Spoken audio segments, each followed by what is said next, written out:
If you've watched my last two videos, you know that after Baba Spandana, I became obsessed with one thing and one thing only. Samyama was my new obsession. Sadhguru had said something and it really stuck with me. And he said, if you really truly want to know the nature of who you are, Samyama is a process. And for whatever reason, I wanted it more than anything in the world. Nothing mattered aside from that. My entire life became my preparation for Samyama. My food, my diet, and I was doing my sadhana every single day. I was eating raw and live food. I had changed completely the way I was eating. So it was like a crazy time for my life. And learning to eat vegetarian, it was a whole journey on its own. Honestly, I wasn't doing really much aside from doing my practices and preparing for Samyama. At that time, I had a little channel called ADHD Fit Girl, where I talked about weight loss, working out, and ADHD, which is something I thought I had. I had mostly stopped posting there, but every once in a while on a different channel, I started,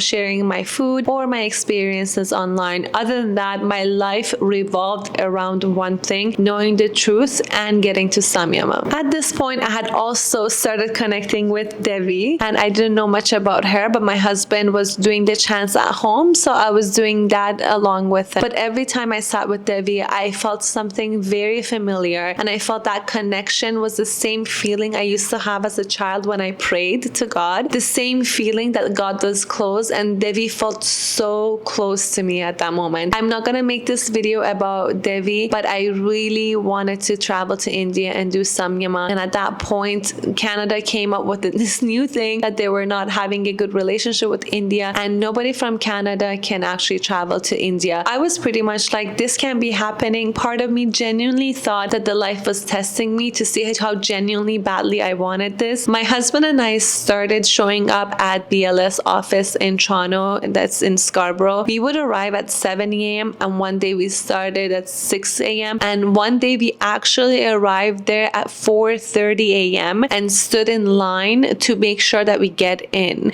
because it was so busy. If you would stand in line for hours only to be told around noon that they're not taking any more applications. So I was just so frustrated. I honestly didn't know what to do. If you have that experience at BLS, you know what I'm talking about. Finally, I had a thought to use my Persian passport, the Iranian passport, and to kind of apply with that. I applied for a visa. I got denied. And they said that your photo doesn't look like yourself in your passport.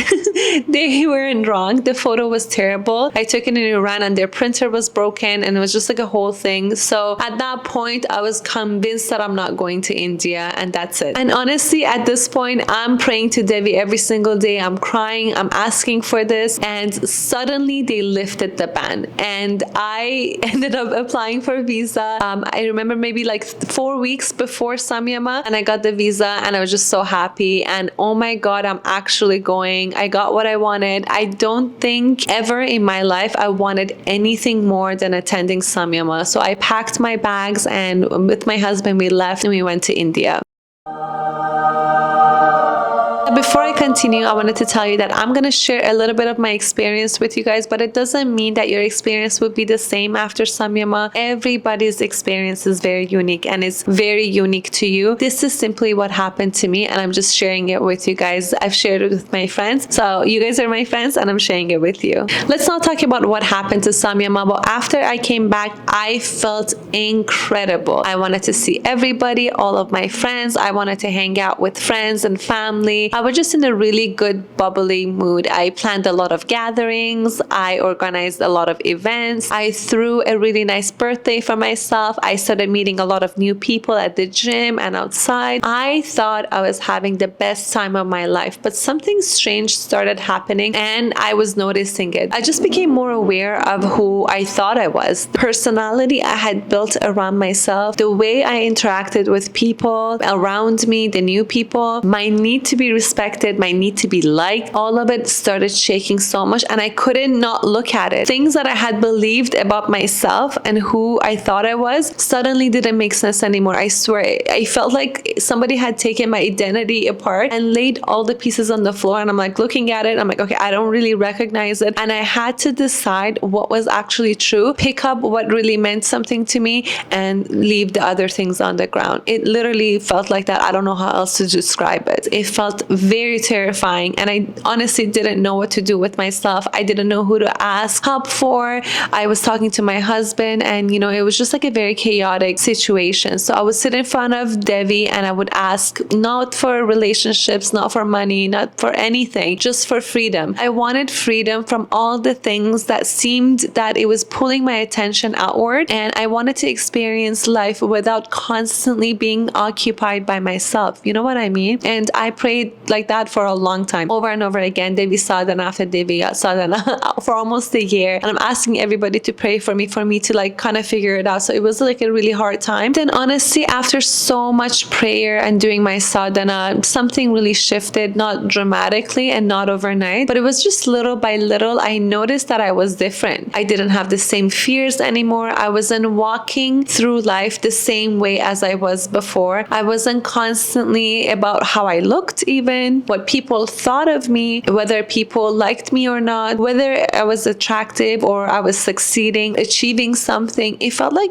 that mental noise was kind of completely disappeared. And for the first time in my life, I felt grounded like a rock. Honestly, I felt like after so much prayers, my prayers have been answered, and I didn't feel like I had to chase anything. And that fear was gone. I felt like fear was one of the main drivers of my life. Fear of being accepted and respected by family. Fear of being liked, making sure that everybody thinks of me in a way that I want, in a way that I set that image. But after Samyama, all of that, kind of disappeared. I found no need or inclination to socialize, to talk to people, and I had no interest of doing anything. I was just like kind of floating in life. I remember one thing that happened is that people were asking me, oh, so what are you doing now? And I'm like, nothing. And I was very comfortable with that. I wasn't holding any judgment towards them, and I knew why they were asking, and I knew that I didn't need to explain or lie about something that I was trying to achieve. And I was in so much peace. Once I felt really comfortable with who I was and what I was doing, which basically to other people was nothing. It was just like sitting at home doing sadhana and,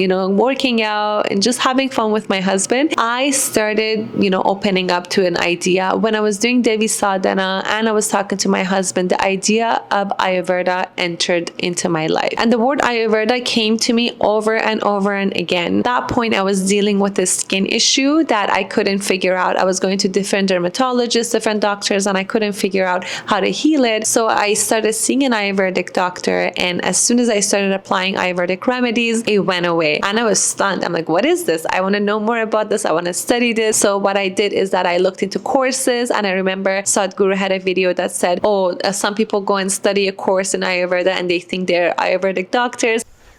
These days I see people come from outside the country. They study Ayurveda for 1.5 months and they're certified Ayurvedic teachers or doctors, practitioners, which is a very dangerous thing to do. 300,000 formulations, how to give it, to whom to give it, when to give it, it's not a simple thing to understand. It takes a lot. Above all, you need a phenomenal understanding of the body to be able to prescribe this. So I'm like, okay, I gotta do this legitly, and I didn't want to go back to school at the age of 35, do like a legitimate degree. But then being a pitta, you gotta do things right, and Sadhguru had told me to do it properly and give it your 100%. So I signed up, and I found the best college out there, which I thought was California College of Ayurveda. I signed up for their courses. They offer classes online and in person. So I signed up for the ones in person, but I was taking it virtually. So it was just like a real class with real people. And I loved everything about their courses, the way they were designed, and I love every second that I spent in this school. And right now I'm taking their internship so I can actually see patients online. The beautiful thing is that Ayurveda isn't separate from spirituality. Ayurveda comes from an ancient Vedic tradition and was developed to help human beings create balance within the body, their mind, and their energy system and their soul. Because when your body is constantly uncomfortable and is put into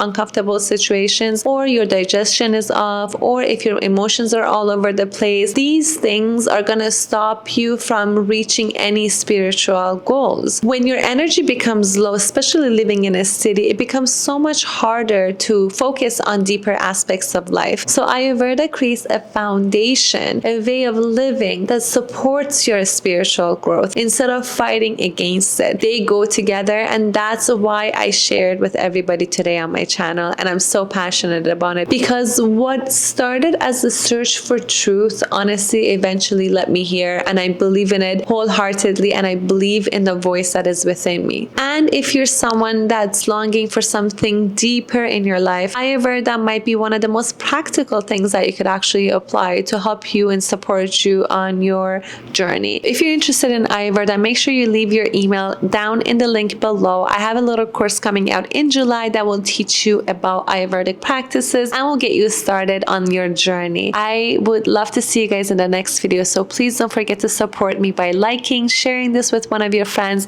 and subscribing to my channel and leaving me a comment. Let me know how I did, how you guys like my videos, what can I change to improve. I would really appreciate you all. Thank you so much for watching. Namaskaram. Have a great day. Bye.